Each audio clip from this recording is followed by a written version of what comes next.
Quick update on the NorCal 40A with the power problem. This is the supersized one. So I've disassembled most of it because if you remember back in experiment 126, we measured comparisons between the NorCal 40As and the supersized NorCal 40A and found out that the point number 5, the input to the Q6 base was 700 millivolts instead of 1.85 volts peak to peak. And to refresh you on that, that is this source follower that comes off of the transmit mixer.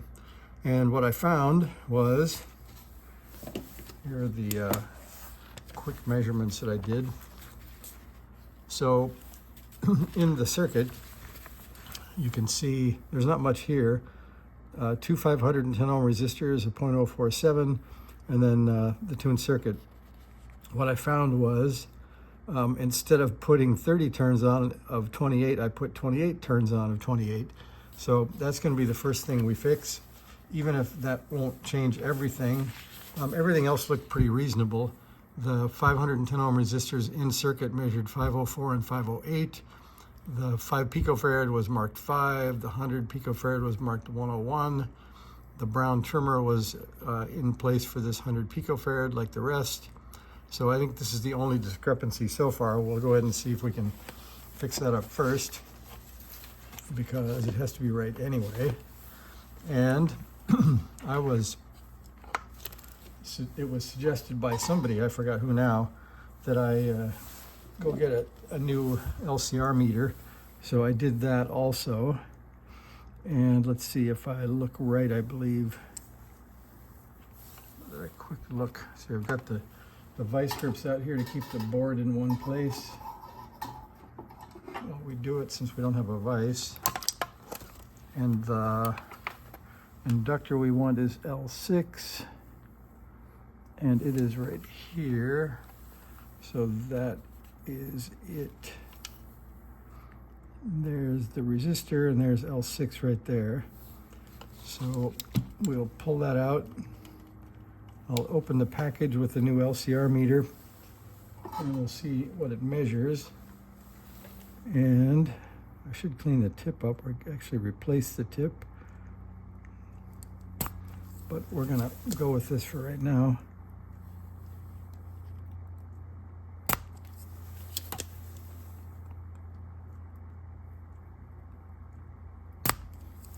I like the Teflon tips on this because they don't burn up and you can get them right down on the work.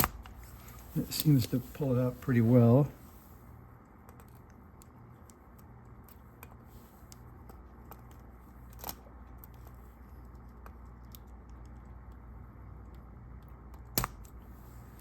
Hopefully that did it. Let's see if it moves.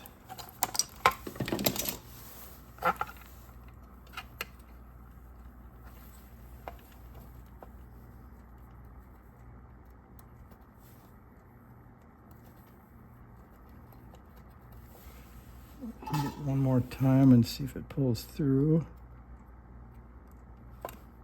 What a nasty looking tip, huh? There's one side and the other.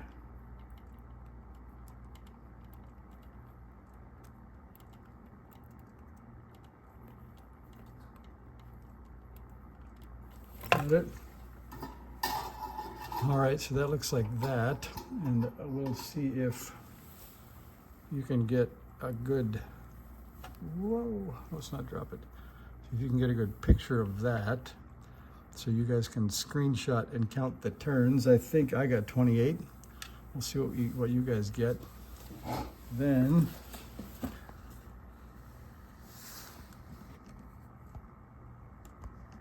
let's see if I can get over here a bit. The bench is a mess from this adventure. So we're going to pull this out. So there's the box within the box.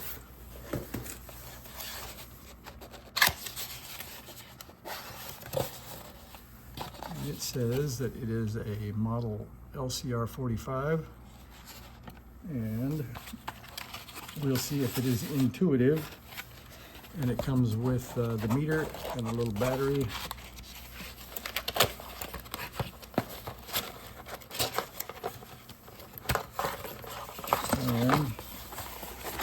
once you pull out the internal cardboard, you get a meter with 2 probes, and the battery is stuck on this side. Okay.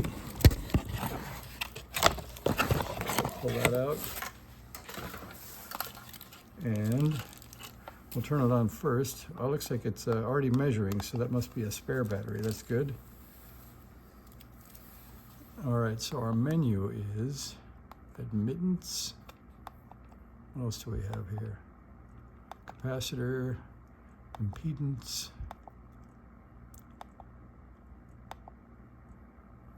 All right, well, we'll call that good and we'll see what we get. Let's connect it up.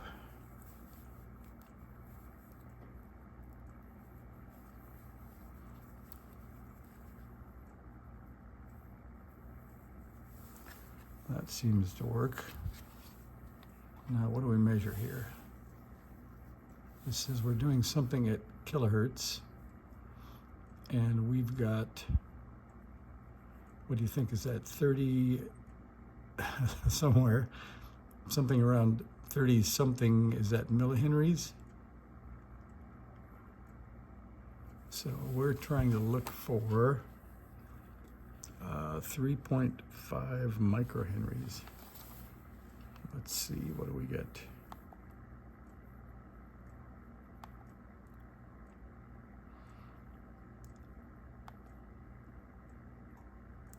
Look at that, 3.26 microhenries. And that's not far off from the 3.5 we're supposed to have, but we will add 2 turns, and I'll come back and tell you what we got, and then we'll put it back in. And this, remember, this is at 200 kilohertz, but I guess it's probably, we'll see what happens at our 4.9, or I guess by this point we're at 7 megahertz in the radio.